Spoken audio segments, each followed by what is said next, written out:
Hello folks, I'm going to do a little driving ramble response to Jeffrey McMahon's diatribe on Viktor Frankl with his three variations. I can't remember what you called those three. I remember the names. They were slacker, consumerist, and destiny seeker.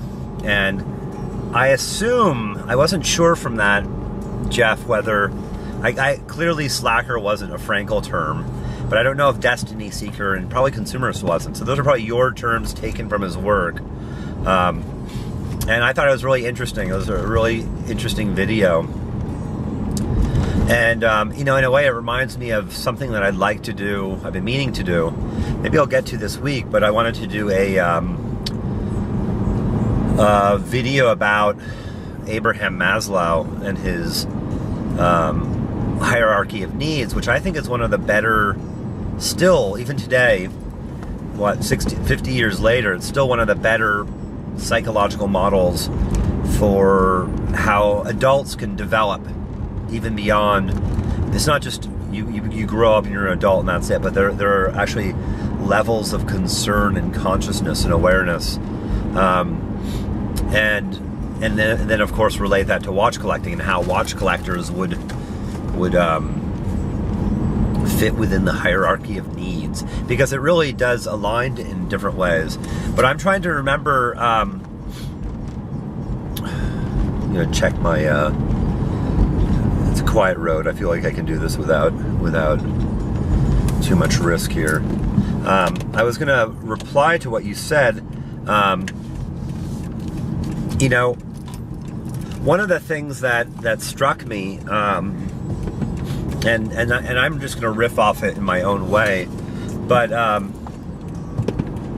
you know, the general view of existentialism is that there's no, I mean, this is sort of like the textbook definition. It's a little superficial, but I think it's an important one. The definition is that there's no inherent meaning to life. There's only, but the meaning is what we make it. So life is, or can be, meaningful, but it's not like there's this objectivist truth, like you know, Orthodox religions have more of there's a real truth and you're born again to it, or it's revealed to you. Even the spiritual traditions of the East, which I have strong resonance with, there's still this implication that there is an enlightenment, there is a waking up, a nirvana or moksha that one can arrive at that is the truth. Whereas the existential perspective is that there's no inherent underlying truth that we all come to. Now there are some problems with that, but I probably won't go too deeply into that. But the reason I bring that up is that, you know, Frankl certainly associated with the existential tradition, and those three archetypes, if you will, of slacker, consumerist, and destiny seeker. You know, it's easy to say, like, our culture certainly values. It's almost like we have the ideal of the destiny seeker, but the actuality is consumerist, or the fallout is the slacker. When you were talking about the slacker, I was thinking of the modern archetype for the slacker is the dude from The Big Lebowski, one of the great comic movies of all time, in my opinion.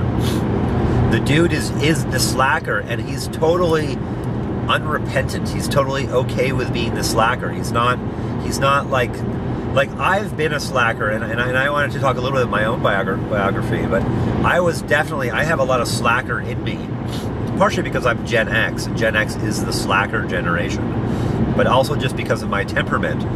And I was pretty much a slacker for most of my 20s, and then I met my later 20s, I met my then future wife and current wife. And that, you know, when you meet the right woman for the slacker, your slackerism is challenged a little bit. And this was even more so the case when she became pregnant with her first child. And I had to, but I was never a pure slacker. Like the dude is the unrepentant slacker. And I've met people like that. And I almost wish I could be that, because ideologically I have no problem with the view that life is just to be lived, and there's we don't have to be anything. We don't have to attain anything. All of that is sort of like constructed by our culture, like this idea that we have this destiny that must be enacted. We live in a very achievement-oriented culture. So I always had this sort of like inner tension between my slackerness and my destiny seekerness, and then using consumerism as sort of a means of escape of not being able to balance those two. And in a way, that's sort of very Freudian, because Freud, he has this sort of three-part psychology that we have our id, which is what there's like a whole motorcycle group going by. Look, here they go. Hopefully you can see these guys going by. They just keep on coming. There's like lots of three-wheelers and, I don't know, redneck America. I think that's just about it. There's a few more. Anyways, sometimes it's cows, sometimes it's motorcycles. Who knows what you will see next in the world of Johnny Casual.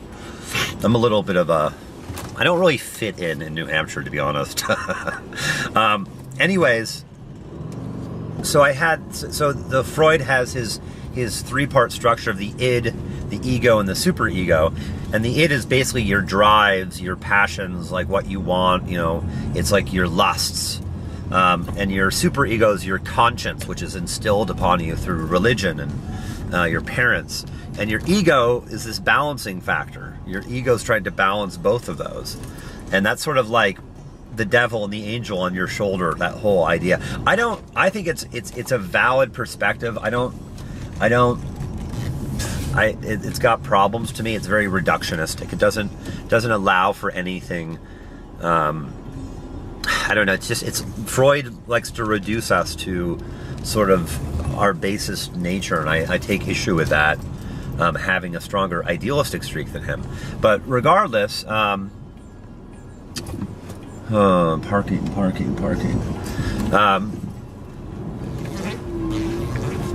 So the slacker and the destiny seeker I've struggled with those too. And the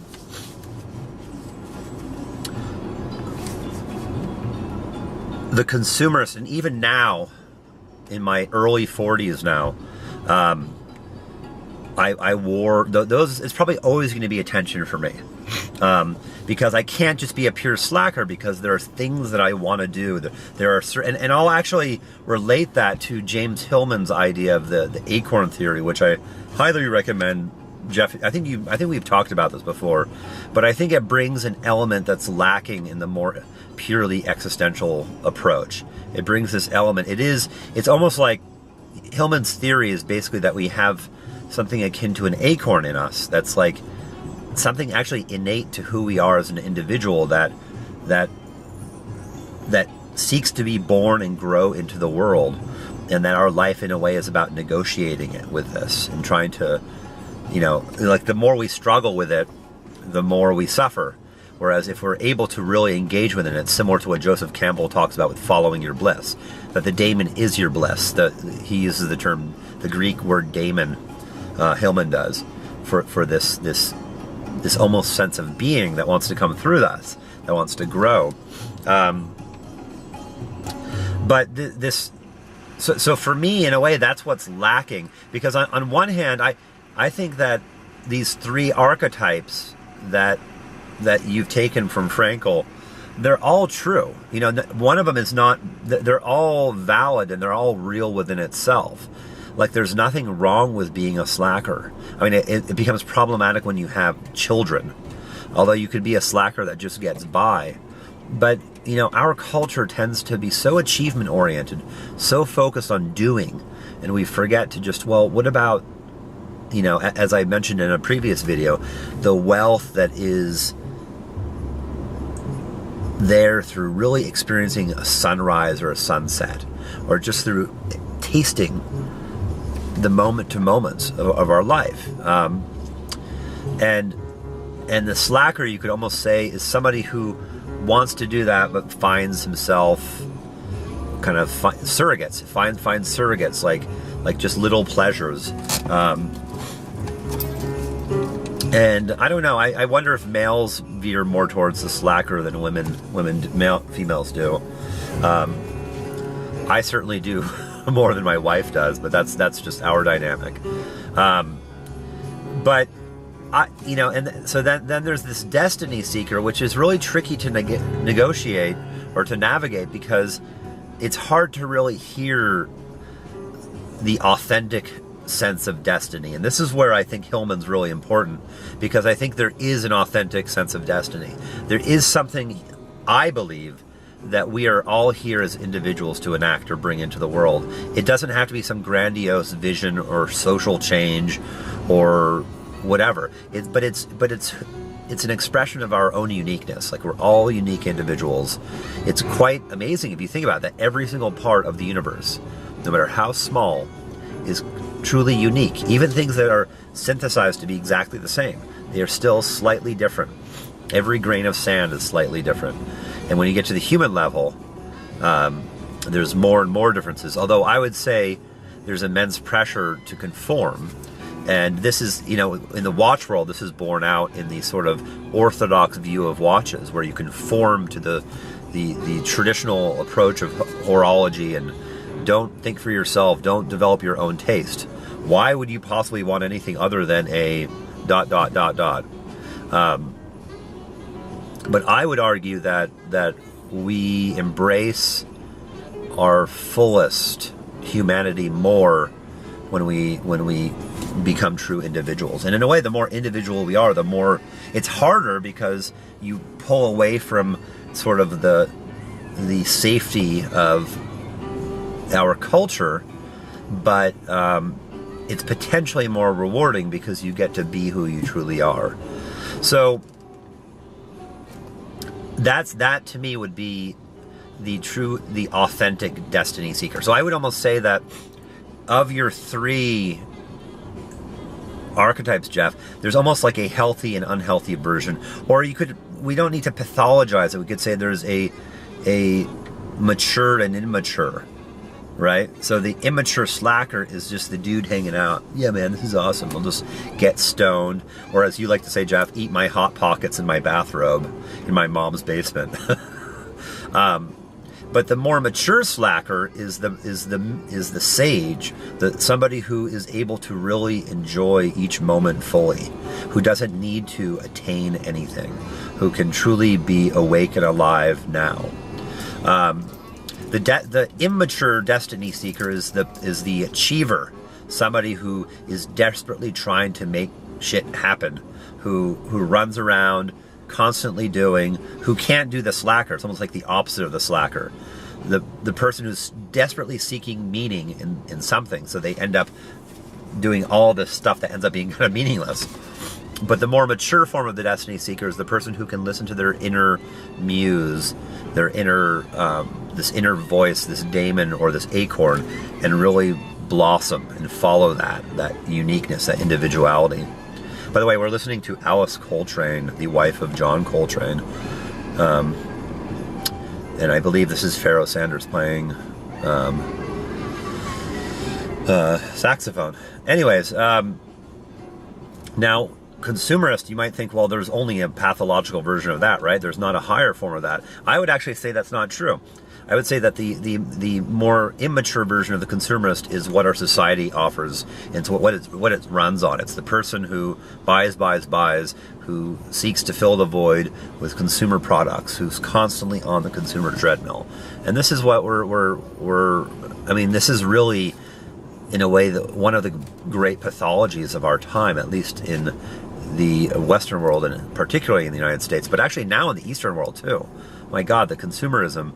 I went on a trip with some of the high school kids that I work with to England for about a week and a half back in May. You remember some of those videos. And there was a pair of Chinese girls who were on their phones all the time. I mean, all the time, whenever they could at least. Whenever we would allow them or we had service. And I asked them, what are you doing on the phone? And they're like, shopping. They're just constantly shopping. And I have my own version of this. I'm constantly looking at Watch Recon, refreshing it, going back, looking at eBay. You know, it's that need for something else. And we're all sick with this. There's a few people that that get out of it. But the more mature version, I would say, would be the person who is able to make their physical world truly beautiful, who is able to appreciate this amazing experience of being embodied in physical form. Somebody who has a sense of artistry about their physicality, their home, their life. Somebody who, so they would buy consumer goods, but they'd use them not as a surrogate fulfillment, but as an expression of their own inner wealth, their own inner well-being. So, yeah, somebody who lives artistically, who lives in beauty. So I'm trying to point out here that there's these three archetypes, but there's different. One of the things that struck me, and I'm just going to riff off it in my own way, but you know, the general view of existentialism is that there's no. I mean, this is sort of like the textbook definition. It's a little superficial, but I think it's an important one. The definition is that there's no inherent meaning to life. There's only, but the meaning is what we make it. So life is or can be meaningful, but it's not like there's this objectivist and that's it. But there are actually levels of concern and consciousness and awareness, and then of course relate that to watch collecting and how watch collectors would fit within the hierarchy of needs, because it really does align in different ways. But I'm trying to remember, I'm gonna check my, it's a quiet road. I feel like I can do this without too much risk here. I was gonna reply to what you said, you know, truth, like, you know, Orthodox religions have more of there's a real truth and you're born again to it, or it's revealed to you. Even the spiritual traditions of the East, which I have strong resonance with, there's still this implication that there is an enlightenment, there is a waking up, a nirvana or moksha that one can arrive at that is the truth. Whereas the existential perspective is that there's no inherent underlying truth that we all come to. And I thought it was really interesting. It was a really interesting video. And, you know, in a way it reminds me of something that I'd like to do, I've been meaning to do. Maybe I'll get to this week, but I wanted to do a video about Abraham Maslow and his hierarchy of needs, which I think is one of the better, still, even today, 50 years later, it's still one of the better psychological models for how adults can develop even beyond. It's not just you grow up and you're an adult. Hello folks, I'm going to do a little driving ramble response to Jeffrey McMahon's diatribe on Viktor Frankl with his three variations. I can't remember what you called those three. I remember the names. They were slacker, consumerist, and destiny seeker. And I assume, I wasn't sure from that, Jeff, whether, I clearly slacker wasn't a Frankl term, but I don't know if destiny seeker and probably consumerist wasn't. So those are probably your terms taken from his work.